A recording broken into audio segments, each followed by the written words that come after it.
दोस्तों सालार से techno engineering की बात करें तो कल कंपनी का रिजल्ट आने वाला है। उसके पहले कुछ अपडेट है जिसको इस वीडियो के माध्यम से हम डिस्कस करेंगे। सालार से टेक्नो इंजीनियरिंग का स्टॉक काफ़ी नीचे आ गया है और इसके पीछे वजह बाजार में गिरावट का माहौल, और ऐसे में सभी स्टॉक धराशायी हो गए। लेकिन कंपनी का बिजनेस बहुत ही शानदार है। कंपनी ग्रीन एनर्जी का बिजनेस, रेलवे, टेलीकॉम सेक्टर का बिजनेस करती है। क्या आने वाले समय कुछ संभावना पॉजिटिव बनेगी और क्या है रिजल्ट की संभावना, उसको समझेंगे इस वीडियो के माध्यम से। दूसरी तरफ अगर हम इन्फीबीम एवेन्यू की बात करें तो बहुत ही ज़बरदस्त कंपनी है। आप देख सकते हो कि म्यूचुअल फंड ने काफ़ी शानदार निवेश किया इसके अंदर, और इसके पीछे सबसे बड़ा रीज़न है कि कंपनी का पेमेंट एग्रीगेटर का बिजनेस है जो अब शुरू होता हुआ दिखाई दे रहा है, और कंपनी का आर्टिफिशियल इंटेलिजेंस यानी एआई का बिजनेस भी है। ऐसे में क्या स्टॉक आने वाले उसमें बेहतर करेगा, क्योंकि स्टॉक बहुत ज़्यादा करेक्ट हो चुका है गिरावट की वजह से। क्या है आगे की रणनीति जानने की कोशिश करेंगे इस वीडियो के माध्यम से।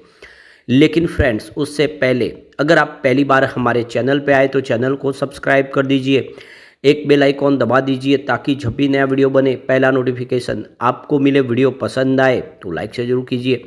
चलो फ्रेंड्स वीडियो स्टार्ट करते हैं। मैं हूँ आपका दोस्त एसपी दवे और हमारे अपने चैनल ऑनलाइन कमाई में आपका बहुत बहुत स्वागत है। सबसे पहले सालार से टेक्नो इंजीनियरिंग के कारोबार की बात करें तो 11.10 पर क्लोजिंग थी आज, जहाँ पे 1.28% की तेज़ी देखने को मिली। काफ़ी दिनों की गिरावट के बाद फाइनली इसमें थोड़ी हल्की सी हमें तेज़ी देखने को मिली है। अब देख सकते हो कि 14 फरवरी को कंपनी अपना क्वार्टर 3 का रिजल्ट डिक्लेयर करेगी, और आप देख सकते हो कि उम्मीद है कि रिजल्ट इस बार बेहतर होगा। तो जो इनसाइडर ट्रेडिंग के लिए ट्रेडिंग विंडो फिलहाल क्लोज है, और ट्रेडिंग विंडो 48 घंटे के लिए क्लोज रहती है। रिजल्ट के बाद 48 घंटे के बाद नॉर्मल ट्रेडिंग शुरू होती है। तो अब जैसे कि रिजल्ट आने वाले दिन जो अब देखें तो फ्राइडे को आएगा, फिर सैटरडे या संडे है, तो अब जो ट्रेडिंग विंडो खुलेगी वो इनसाइड ट्रेडिंग के लिए सीधे मंडे को खुलेगी। तब जाके कंपनी के प्रमोटर हो या फिर बोर्ड के मेंबर्स या फिर एम्प्लॉय सब ट्रेडिंग कर पाएंगे। तब तक के लिए ट्रेडिंग विंडो क्लोज है। अब क्वार्टर 2 की बात करें तो काफ़ी बेहतर था। रिवेन्यू 281.49 करोड़ के आसपास बताया था, जहाँ पे 2.23% की ईयर ऑन बेसिस पर तेज़ी देखने को मिली थी। और यहाँ पे देख सकते हो कि 9.6 करोड़ का इसका टोटल नेट इनकम थी, जहाँ पे 5.99% की ईयर ऑन बेसिस पे हमें बढ़त देखने को मिली। और यहाँ पे नेट प्रॉफिट मार्जिन की बात कर ले तो 3.41% के आसपास था, जहाँ पे 3.65% की ईयर ऑन बेसिस पे बढ़त देखने को मिली। तो ओवरऑल देख सकते हो कि रिजल्ट बेहतर था, आंकड़े ग्रीन थे, और आशा है कि इस बार भी रिजल्ट बेहतर होगा। अब सालार से टेक्नो इंजीनियरिंग की बात करें तो यह स्टील का निर्माण करने वाली स्टील के सेक्टर की एक मजबूत कंपनी है जो इंजीनियरिंग प्रोजेक्ट बनाती है। सालार से टेक्नो इंजीनियरिंग की बात करें तो यह टेलीकॉम टावर बनाती है, रेलवे विद्युतीकरण यानी रेलवे के इलेक्ट्रिफिकेशन का काम करती है, सौर पैनल बनाती है यानी देख सकते हो कि सोलर पैनल बनाती है कंपनी, और पुल के निर्माण में भी काम करती है। तो इसके लिए जो मेटल है, मेटल का ये हर तरह के स्ट्रक्चर बना के देती है कंपनी। काफ़ी शानदार बिजनेस है, क्योंकि कंपनी का ग्रीन एनर्जी का बिजनेस भी है, रेलवे सेक्टर का बिजनेस भी है और टेलीकॉम सेक्टर का बिजनेस भी है, और इसीलिए कह सकते हैं कि इस कंपनी आने वाले समय कुछ बेहतर कर सकती है। फंडामेंटल देखें तो मार्केट कैप इसका 1880 करोड़ के आसपास है। करंट प्राइस की 10.90 की है। लो देखें तो 10.60 का और हाई 27.80 का है। फिलहाल स्टॉक अपने 52 वीक के लो पर है। बाजार में गिरावट का यहाँ पर भी असर देखने को मिला। स्टॉक का पी 34.90 का है और इसकी बुक वैल्यू 4.07 है। यहाँ पे इसका आरओसी देखें तो 15.7% है और आरओई 12.4% का है। फेस वैल्यू इसकी 1 है। तो फंडामेंटल इसके ठीक है। यहाँ पे इसकी पिछले 10 सालों के सेल्स के आंकड़े देखें, 10 ईयर के हिसाब से सेल्स 15% है, 5 ईयर के हिसाब से देखें तो 13% है, 3 ईयर के हिसाब से यहाँ पे आपको 27% दिखा देगा। स्टीटीएम 16% है। तो फिलहाल आप देखिए स्टीटीएम थोड़ा हल्का सा आपको सेल्स कम होता हुआ दिखाई देगा। प्रॉफिट ग्रोथ की बात करें तो 10 ईयर के हिसाब से 25% था, 5 ईयर के हिसाब से 10% गिर के हुआ, 3 ईयर के हिसाब से वापस बढ़ के 21% तक पहुँचा। स्टीटीएम 20% है। ओवरऑल देखें तो प्रदर्शन प्रॉफिट ग्रोथ का ठीक है। शेयर होल्डिंग पैटर्न भी आ चुका है दिसंबर का। तो आप देख सकते हो कि क्वार्टर 3 में यहाँ पे प्रमोटर ने अपनी स्टेक को बेचा है। आप देखें तो जून में 57.04% की होल्डिंग थी, सितंबर में 54.95% हुई, दिसंबर में ये 53.50% पर आ गई। तो प्रमोटर ने अपनी होल्डिंग को ट्रिम किया है, क्योंकि बिजनेस बढ़ रहा है, कंपनी का फंड की जरूरत है, इसलिए इन्होंने अपनी होल्डिंग ट्रिम की है। इसके अलावा कुछ यहाँ पे गिरवी शेयर भी बढ़ गए। 4.14% की होल्डिंग जून क्वार्टर में थी गिरवी, जो सितंबर में 4.22% हुई। फिलहाल 4.34% की होल्डिंग गिरवी रखी हुई है। बात एफआई की करें तो 6.66% की होल्डिंग थी जून क्वार्टर में, सितंबर में बढ़ के 6.49% हुई, कम हुई। लेकिन दिसंबर में और घटते हुए 5.62% पर आ गया। तो एफआई ने यहाँ पे इन्वेस्टमेंट को कम कर लिया है। बात डीआई की करें तो जून क्वार्टर में उनकी कोई होल्डिंग नहीं थी। सितंबर में 0.03% की होल्डिंग हुई और दिसंबर में देखिए 0.09% हुई। तो यहाँ पे डीआई ने अपनी होल्डिंग को बढ़ाया। जनरल पब्लिक की बात करें, उनकी होल्डिंग 36.30% के आसपास थी जून क्वार्टर में। सितंबर में 38.55% तक पहुंची और दिसंबर आते हुए 40.89% पर पहुंची। तो फिलहाल जनरल पब्लिक की होल्डिंग यहाँ पे बढ़ती हुई दिखाई देगी।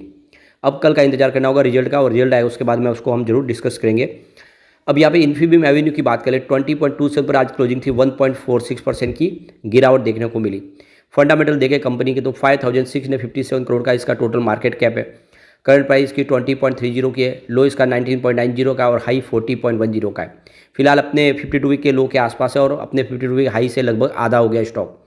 इन्हें काफ़ी ज़्यादा गिरावट हुई है बाजार में और इसका असर यहाँ पे देखने को मिला है।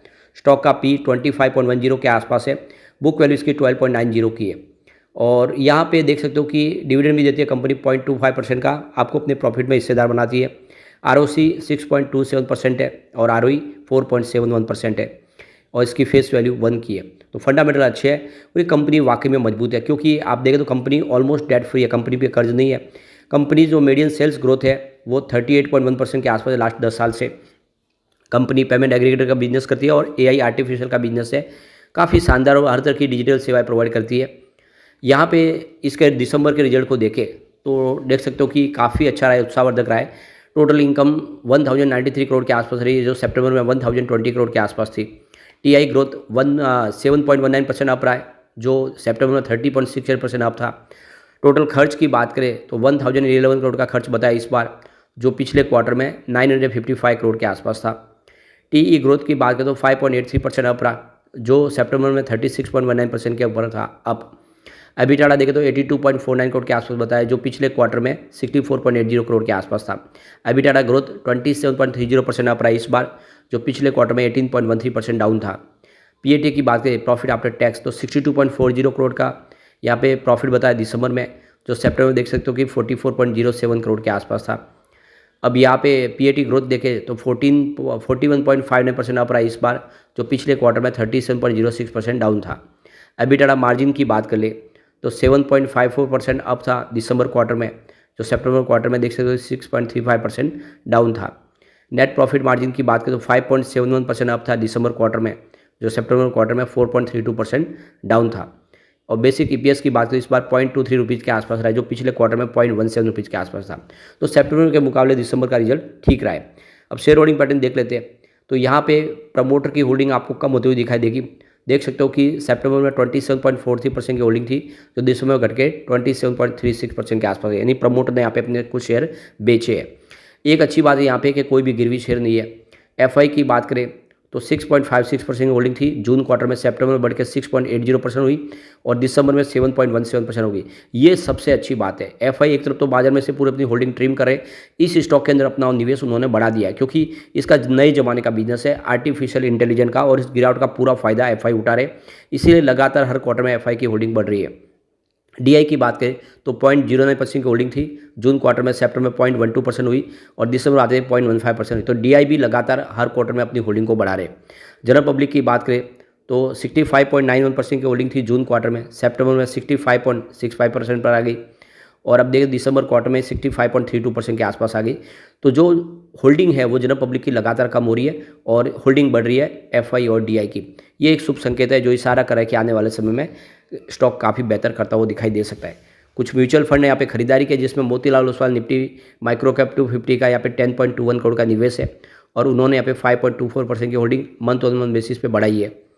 Growth Nifty total market index direct का यहाँ पे 0.06 करोड़ का इन्वेस्टमेंट है और 5.90% की होल्डिंग उनकी मंथ ऑन मंथ बेसिस पे बढ़ी है। इसके अलावा बंधन निफ्टी टोटल मार्केट इंडेक्स की बात करें तो 0.01 करोड़ का इन्वेस्टमेंट है, 0.80% की holding month on month basis पे उन्होंने बढ़ाई है। इसके अलावा Mirae Asset Nifty total market index का भी यहाँ पे 0.01 करोड़ का इन्वेस्टमेंट है, उनकी होल्डिंग भी 3.73% मंथ ऑन मंथ बेसिस पे बढ़ी है। तो म्यूचुअल फंड ने यहाँ पे निवेश बढ़ा है, एक शुभ संकेत है।